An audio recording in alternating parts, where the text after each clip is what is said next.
Ghostbusters. You know what?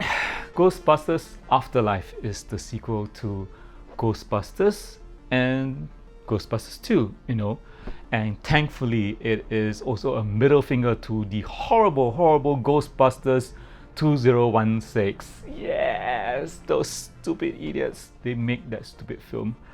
Afterlife completely ignores the 2016 reboot, and well, it should too, because fans hated that movie, including me, So Afterlife is about a single mom named Kelly, played by Carrie Coon, who is evicted from her home in the city.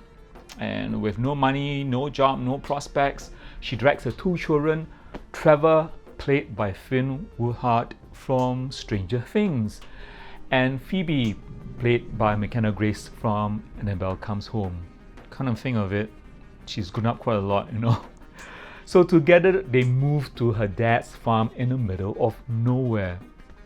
Now, Phoebe, the daughter, slowly discovers that her late grandfather was none other than Egon Spengler, a Ghostbusters, one of the original, and even up to that day is still trying to stop Gozer from coming into this world.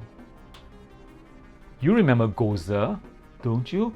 From the first movie, that evil David Bowie wannabe. So, Phoebe and her friend Podcast, who the hell named themselves Podcast? Anyway, played by wonderful Logan Kim, tries to uncover the mysteries that is plaguing the town. That has no fault lines, no fracking, no loud music even, is shaking on a daily basis. Guided by her teacher, played by the very likable Paul Rudd, ironically the sexiest man alive, not being very sexy in this film, both of them accidentally unleash a monster that will set the wheels in motion for Gozer to return. With a resurrected Ectomobile screaming and proton blasters in hand, can our band of children stop the apocalypse? Most importantly, is this film any good? Well, I'm glad to say, yes it is. But I also have to be honest, it's a bit of a no. So, first, let's talk about the good. The casting. There was some insane chemistry among the kids. They battled off each other really well. And it gave me that very 1980s Goonies vibe, which is fantastic. Podcast and Phoebe, both of them are really good together. They're acting more like siblings rather than Phoebe's on-screen brother Trevor. And also, sexiest man alive, Paul Rudd, he is here at his most Paul Ruddiest. Ruddiest. He is a likable teacher that uses science and lots of science jargon to talk to Phoebe, and both of them bounce off each other, and this shows how smart Phoebe is. This is actually very good writing because it demonstrates that if Phoebe does something really smart, we know that she's legit and not some Mary Sue. But at the heart of the casting, it has got to be the character of Egon Spengler, the original Ghostbuster, played by the late Harold Ramis.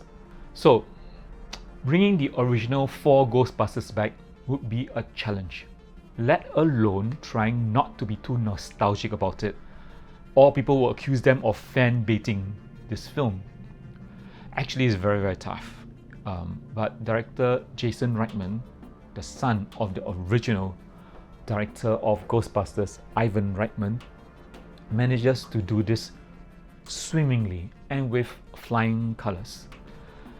And the ending scene was so emotional that it was a masterclass of how to treat your legends right and to give them a proper send-off. Unlike, I have to say that the standout performance here in this film was McKenna Grace. She carried the film as far as I'm concerned. Also, you can go very wrong if there are too many Easter eggs for references from the first original movie. People will accuse you of fan baiting. But to me, I think this was handled quite carefully, weaving in and out of the movie, a little bit of here, a little bit of there, the music finished, and it brings you back to the original film. I felt that was quite well done in relation to the story, and it wasn't some kind of hackney scheme to sell tickets to the fanboys. And you know, fans like me, we get it. Well, that being said and done, I have to talk about the elephant in the room. Let's talk about the bad. First of all, the tone of the movie. The film is actually not a fun film. It lacks the comic timing of the original film.